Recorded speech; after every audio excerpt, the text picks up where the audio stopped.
ఓం శ్రీ సద్గురు చరణారవిందాభ్యాం నమః. ఓం శ్రీ గణేశ శారదా సద్గురు మంగళమూర్తిభ్యో నమః. ఓం నమో భగవతే వేదవ్యాసాయ నమః. ఓం నమః ప్రణవార్థాయ శుద్ధ జ్ఞానైకమూర్తయే నిర్మలాయ ప్రశాంతాయ దక్షిణామూర్తయే నమః. ఓం ఈశ్వరో గురురాత్మేతి మూర్తిభేద విభాగినే వ్యోమవద్వ్యాప్తదేహాయ దక్షిణామూర్తయే నమః. శ్రీ గురుగీత ద్వితీయోధ్యాయము. అయితే ఏ సద్గురుదేవుడైతే ఉన్నాడో ఆయన యొక్క సంకల్ప మాత్రము చేతనే సకల భువనాలు కూడా సృజించబడుతూ ఉన్నవి. అంతేకాదు అందులో భోగ్య వస్తువులు కూడా సృష్టించబడుతూ ఉన్నవి. సకల వేదాలను కూడా కనుగొని ఉపదేశిస్తూ ఉన్నది. అంటే వేదసారమైనటువంటి సత్పదార్థముకు ఆత్మవస్తువు ఒక్కటియే అయ్యి తానే అయి ఉన్నది. అంతేనా? ఇంకా విచారించి చూచినట్లయితే సకల మాయా కల్పిత వస్తువులకు కూడా విలక్షణమైపోయి అత్యంత ప్రియమై కేవల సత్పదార్థ బ్రహ్మమందు ఏ బ్రహ్మము ఆ సత్పదార్థం యొక్క పరబ్రహ్మమునందు నిరంతరము కూడా నిరతము అయి ఉన్నది. అయితే సకల సంసార ధర్మరహితమై సర్వ విలక్షణమై మిగులా ప్రియరూపమున ఉన్నది. అంతేకాదు మోక్ష మార్గము అనబడేటువంటి తత్వ మార్గమునందే ప్రవర్తిల్లుతూ ఉన్నది. ఈ ప్రకారంగా సద్గురుదేవుని యొక్క దివ్య దృష్టి అలరారుచూ ఉన్నది అని చెబుతూ ఏ విధంగా ఉన్నది అంటే శ్రీ సద్గురుదేవుని యొక్క దివ్య దృష్టి యొక్క విలాస ప్రభావం ఈ విధమైనటువంటిది అని తెలియజేస్తూ సకల భువన రంగస్థాపన స్తంభయష్టి సకరుణ రసవృష్టి తత్వమాలా సమిష్టి సకలమయ సృష్టి సచిదానంద దృష్టి నివసితుమై నిత్యం శ్రీ గురోర్దివ్య దృష్టి. అయితే ఇంకా కూడా ఆ సద్గురుదేవుని యొక్క దివ్య దృష్టి సర్వలోకాలను కూడా మహారంగస్థలమునకు అంటే అటువంటి శ్రీ సద్గురుదేవుని యొక్క దివ్యమైనటువంటి దృష్టి సర్వలోకాలు అనబడే మహారంగస్థలానికి ఆధారభూతమైనటువంటి ప్రధాన స్తంభంగాను లేక లోకములు అనబడేటువంటి నాట్యశాల నిర్మాణమును కోసం శంకుస్థాపన చేయబడేటువంటి స్తంభంగాను లేకపోతే లోకములు అనబడే రంగుల రత్నానికి ఆధారమైన కర్రగాను ఉన్నది. అంటే ఆ సద్గురుదేవుని యొక్క దివ్యమైనటువంటి దృష్టి ఆయన ఎటువైపు అయితే చూస్తున్నారో ఆ చూపుబడినటువంటి సర్వలోకాలు అనబడే ఈ మహారంగస్థలమునకు రంగస్థలము అంటే మరి వేషధారులై వచ్చి మరి వారి యొక్క పాత్రను అనుసరించి వేదిక దిగిపోయేటువంటి రంగస్థలము.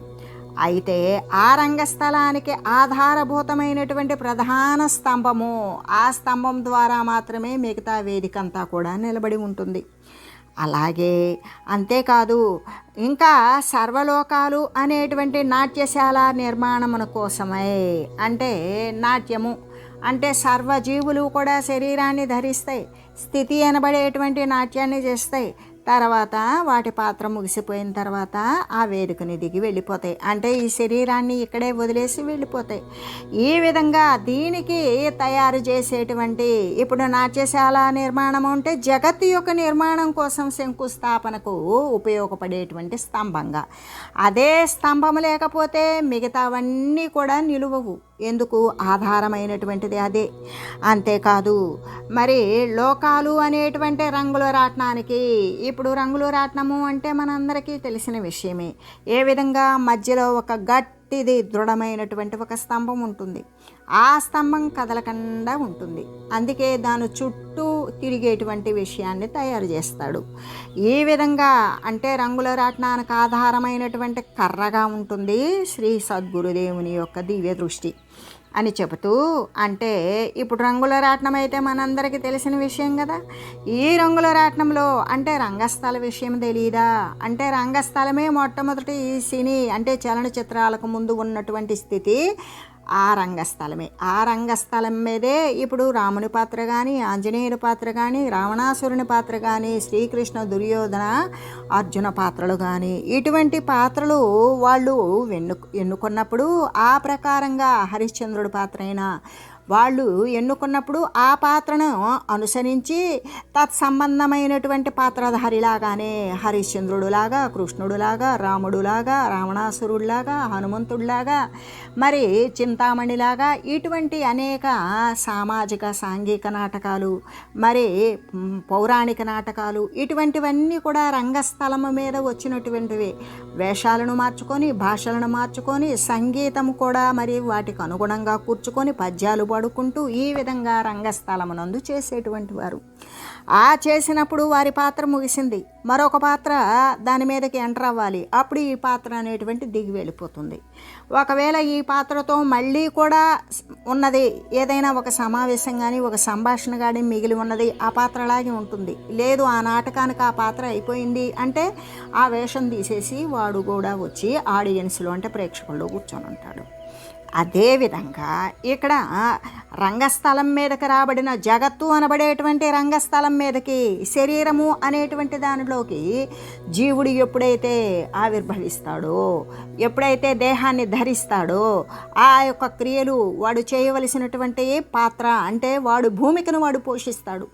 పోషించి ఆ పాత్ర అయిపోగానే వాడు ఇక నటించవలసిన సమయం లేదు, శరీరం కూడా జర్జరీభూతమైపోయింది. జీర్ణమైన తరువాత ఆ శరీరాన్ని వదిలేసి వాడు అంటే వేదికని దిగి నటుడు ఏ విధంగా వెళ్ళిపోతాడో, రంగస్థలాన్ని దిగి నటుడు ఏ విధంగా పాత్ర ముగిసిన తర్వాత వెళ్ళిపోతాడో, ఈ శరీరం శిథిలమైన తర్వాత ఈ జీవుడు మరి మరొక శరీరాన్ని ధరించడం కోసం ఈ శరీరాన్ని వదిలేసి వెళ్ళిపోతాడు. అదేవిధంగా నాట్యశాల నిర్మాణము అంటే నాట్యం చేసేటువంటి ఒక డయాస్ లాంటిది లేదా ఒక వేదిక లాంటిది అదే ఏర్పాటు చేసి దానికి నిర్మించడానికి స్తంభం కూడా అంటే ఆ శ్రీ గురుదేవుని యొక్క మరి అంటే నాట్యశాలని నిర్మించడానికి శ్రీ గురుదేవుని దివ్య దృష్టి అంటే నాట్యశాల కాదు, జగత్తు యావత్తు కూడా ఈ లోకాలు నాట్యశాల వంటివి అని చెప్పడం కోసం నాట్యశాలను ఏర్పరచడానికి స్తంభం ఎలా అవసరమో ఈ లోకంలోకి వచ్చేదానికి వచ్చి తను అనుసరించవలసినటువంటి సత్యమునందు వాడు అభినివేశము కలిగి సత్యమునందే ఊనుకొని సత్యమునందే వాడు మరి పరిడవిల్లేటట్లుగా ఉండే పరిస్థితిలో శ్రీ గురుదేవుని యొక్క ఆ దివ్య దృష్టి ప్రకారమే ఆ జీవుడు ఉద్ధరింపబడుతూ ఉన్నాడు అని చెప్పడం కోసమే ఈ విధంగా చెప్పబడింది. అదే రంగుల రాట్నం అయితే మనం అనేక రకాలైనటువంటి ప్రదర్శనశాలల్లో, ఎగ్జిబిషన్స్లో, పార్కుల్లో అనేక రకాలుగా చిన్నవి పెద్దవి ఇంకా పెద్దది జైంట్ వీల్ అంటే చాలా ఎత్తుగా అనేక రకాలైనటువంటి కళ్ళు తిరిగేటట్లుగా ఇటువంటివి కూడా ఉంటాయన్నమాట. ఆ రంగుల రాట్నము అనేటువంటిది దాంట్లో కూర్చున్నటువంటి వారంతా కూడా ఏం చేస్తారు, రంగుల రాట్నము అంటేనే దాంట్లో కూర్చున్న వాళ్ళు గిరగిరా తిరుగుతూ ఉంటారు. ఆ గిరగిరా తిరిగేటువంటి వారు కానీ దానికి అమర్చబడి ఆధారంగా గిరగిరా తిరిగేదానికి మధ్యలో ఒకటే ఆధారంగా గట్టిగా దృఢంగా ఒక స్తంభంలాగా ఒక దండము మాదిరి అంటే ఒక కర్రలాగా పెద్ద స్తంభంలాగా దృఢంగా అది కదలకుండా ఉంటుంది. అంటే ఆ కదలకుండా ఉన్నటువంటిదే ఈ తిరిగేటువంటి వాటిని పడనీకుండా కూడా ఉంటుంది. అంటే ఇది కూడా తిరిగిందనుకో ఏది నిలవదు. ఈ తిరిగేటువంటి వాటికి ఆధారం ఏంటి అంటే తిరగనటువంటి దృఢంగా ఉన్న స్తంభమే ఆధారమైనట్లుగానే అట్లాగే శ్రీ సద్గురుదేవుని యొక్క దివ్య దృష్టి కూడా సకల జీవులు కూడా గిరగిరా తిరుగుతూ ఉన్నప్పటికీ కూడా గిరగిరా తిరగడం అంటే శరీరాన్ని ధరించడం, స్థితి కలిగి ఉండడం, తర్వాత పతనమైపోవడం, మళ్ళీ వాడు చేసుకున్న కర్మకి తగినటువంటి దేహాన్ని ధరించడం, మళ్ళీ కొంతకాలం భయాలతో దుఃఖాలతో సుఖాలతో అనుభవించడం, మళ్ళీ శరీరం జీర్ణమైపోవడం లేదా ప్రమాదవశాత్తు శరీరం వదిలేయడం, మళ్ళీ రావడం, ఈ విధమైనటువంటి గిరగిరా తిరగడం అనేటువంటిది ఇలా తిరుగుతూ ఉన్నప్పటికీ కూడా తాను మాత్రము ఆధారమై ఎటువంటి చలనము లేకుండా ఉంటుంది శ్రీ సద్గురుదేవుని యొక్క దివ్య దృష్టి. ఇంకా కూడా ఎల్లకాలము కరుణారసామృతాన్ని వర్షిస్తూ ఉంటుంది. ఎవరి పట్ల? తనను ఆశ్రయించినటువంటి భక్తుల పట్ల. ఏ పరవస్తు స్వరూపమైనటువంటి పరమాత్మను ఆశ్రయించినటువంటి జీవుల పట్ల ఆయన యొక్క కరుణారసామృతము ఎల్లవేళలా కూడా కురుస్తూనే ఉంటుంది. ఎప్పుడూ కూడా ఎడతెగకుండా ధారాప్రవాహంగా పుంకానుపుంకాలుగా అది దొరులుతూనే ఉంటుంది. ఏంటది? ఆయన యొక్క అనుగ్రహం అనేటువంటిది. ఆ అనుగ్రహానికి పాత్రులు ఎవరైతే ఉంటారో వారిపై అది ఎల్లవేళలా కురుస్తూనే ఉంటుంది. అది ఏ విధంగా కురుస్తుంటుంది అంటే, మరి ఆ పుంకానుపుంకాలుగా దొరలేటువంటి పరంపరా రూపమైనటువంటి వేదాంత అర్థాల ప్రబోధ సమూహం కలిగినట్లుగా. ఏ విధంగా అంటే పుంకానుపుంకాలుగా ఏ జీవులైతే ఆ బోధ కోసం, జ్ఞానబోధ కోసం ఎదురు చూస్తూ ఉన్నారో వారిని సత్శిష్యులు అనే కదా చెప్తాం. ఎవరైతే సద్భక్తి కలిగి సత్తా మీద, సద్వస్తువు మీద మరి ప్రగాఢమైన ఆసక్తి కలిగి అటువైపు ఎడతెరిపి లేక ప్రయత్నం చేసి ప్రయాణం చేసేటువంటి వాడు సకల కాలాల యందు కూడా ఆ విధంగా ప్రయాణం చేసేటప్పుడు ఆ సద్గురుదేవునికి ఏ విధంగా వస్తుంది? జ్ఞానైకమైనటువంటి బోధ స్వరూపం పరంపరారూపకంగా ఒకదాని తర్వాత ఒకటి వాని యొక్క జన్మక్రమము, వాడు స్థితి పొందే సమయంలో వాడు పడేటువంటి క్లేశానురాగాలు, తర్వాత పతనమయ్యాక మరి అది ఎటువంటి ముక్తత్వాన్ని పొందకుండా ఆ జడ పదార్థాన్ని వదిలివేసి మరొక దేహాన్ని ధరించడం అనే విషయాన్ని క్రమానుగతంగా వివరిస్తూ, అంతేకాదు వేదాంతార్థాలు అంటే వేదం ఏం చెప్పింది? ఏది తెలియదగినదో దానిని మాత్రమే తెలియజేస్తుంది. వేదాంతమైతే ఏమి చెప్తుంది అంటే, ఏదైతే సర్వవ్యాపకమైనటువంటి తత్వం ఉన్నదో ఆ తత్వాన్నే అనుసరించాలి, ఆ తత్వమునందే తాను మరి ఐక్యం అవ్వాలి అనే విషయాన్నే బోధిస్తుంది వేదాంతం యొక్క అర్థము. ఈ అర్థాలను గురించి అంటే నువ్వు అక్కడ ఐక్యం అవ్వాలి అంటే ఒక వస్తువునందు ఇంకో వస్తువు అయితే ఐక్యమవుతుందా? నీళ్ళల్లో నీళ్లు ఏకమైపోతాయి, పాలల్లో పాలు ఏకమైపోతాయి, పాల లాంటి సద్వస్తువునందు నీళ్లు కూడా ఏకమైపోతాయి. అదే పాలనందు ఒక వెన్న ముద్ద కానీ నీళ్లనందు తైలము కానీ ఏకమవుతాయా? భిన్న పదార్థాలు ఎప్పుడూ ఏకత్వాన్ని పొందవు. అలాగే ఈ సర్వవ్యాపకమైనటువంటి స్థితి యందు వీడు కూడా సర్వవ్యాపకమైనటువంటి సత్తాను సముపార్జించుకున్నప్పుడు మాత్రమే దాని యందు ఏకమవుతాడు. అయితే ఈ వేదాంతమైనటువంటి అర్థం ఏమని చెప్తుంది అంటే, ఏ సర్వవ్యాపకమైన శాశ్వత వస్తువు ఉన్నదో వీడు కూడా జడ పదార్థాలు, మలిన రూపాలు సర్వము కూడా వాడు వర్జించగలిగితే ఆ సర్వమునందు తాను సర్వరూపుడే అయి ఉండడం చేత అక్కడ ఏకత్వం కలుగుతుంది. అదే కాకుండా ఈ దృశ్యమాన సంబంధమైన విషయాలతో కూడి ఉన్నప్పుడు అంటే భిన్నత్వంతో కూడున్నప్పుడు ఈ దృశ్యంపై పరమాత్మ యందు ఏకమవుతుందా? అస్సలు ఎప్పటికీ కాదు. ఏ పరమాత్మ స్వరూపమునందు ఆ పరమాత్మ స్వరూపమే ఏకత్వాన్ని పొందుతుంది, కానీ ఏ దృశ్యమునందు ఆ దృశ్యమే ఏకత్వము పొందుతుంది, కానీ భిన్న వస్తువుల యొక్క ఐక్యత అనేది సమకూరదు.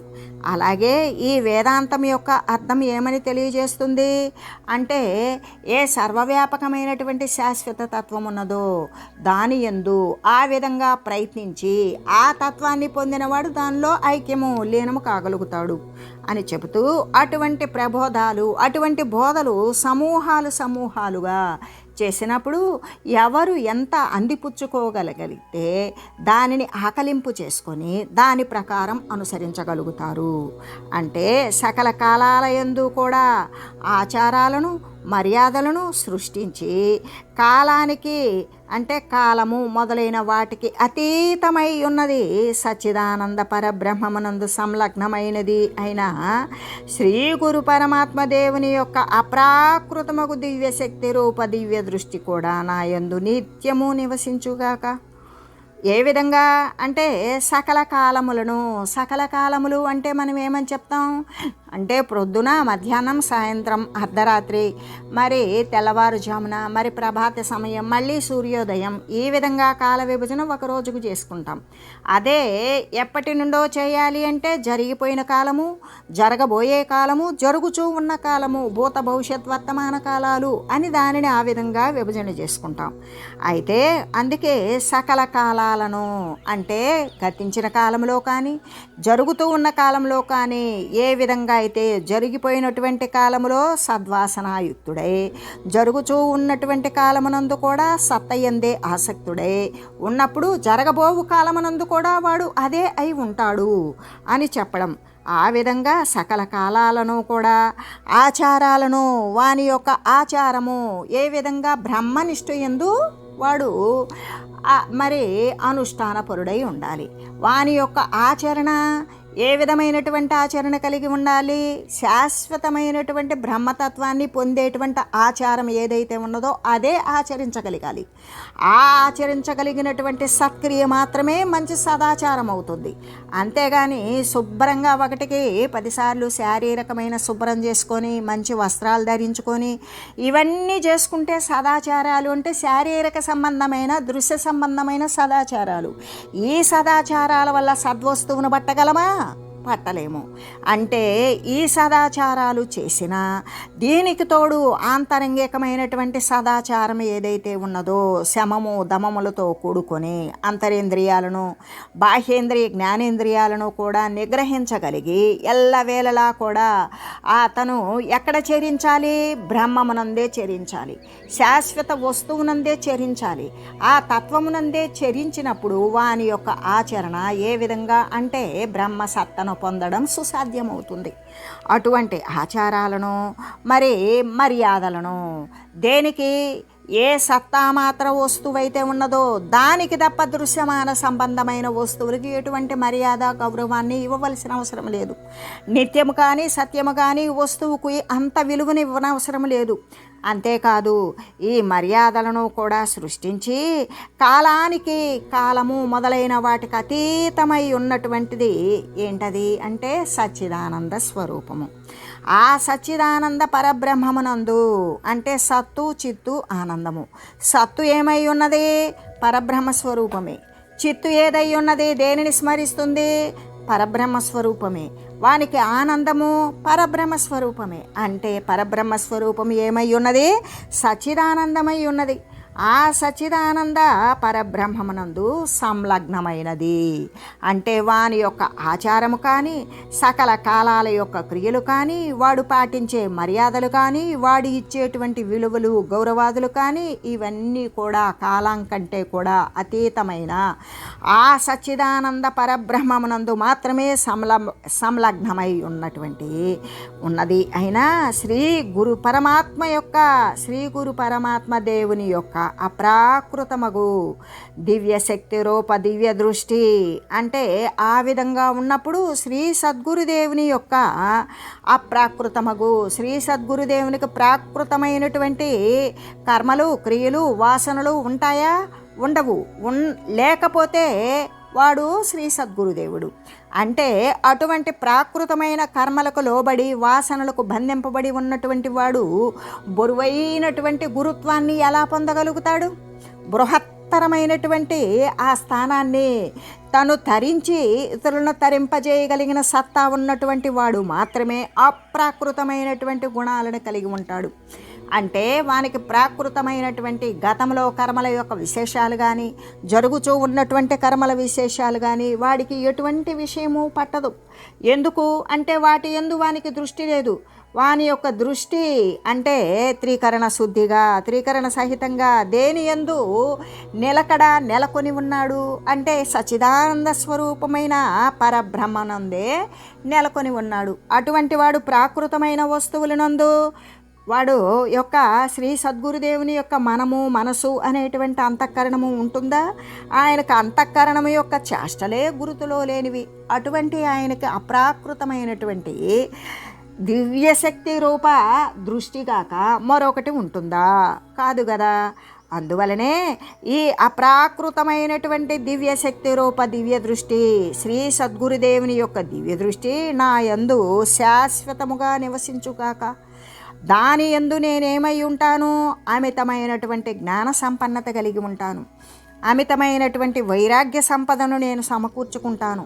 అమితమైనటువంటి ఏ సమ్యక్ జ్ఞానం తో కూడినటువంటి సత్ప్రవర్తనతో కూడినటువంటి సత్తు ఎందే నేను శాశ్వతముగా నెలకొని అటువైపే పైనుంచి సత్తు ఎందు సంలీనమయ్యేటువంటి స్థితినే నేను పొందగలుగుతాను. దేని వలన?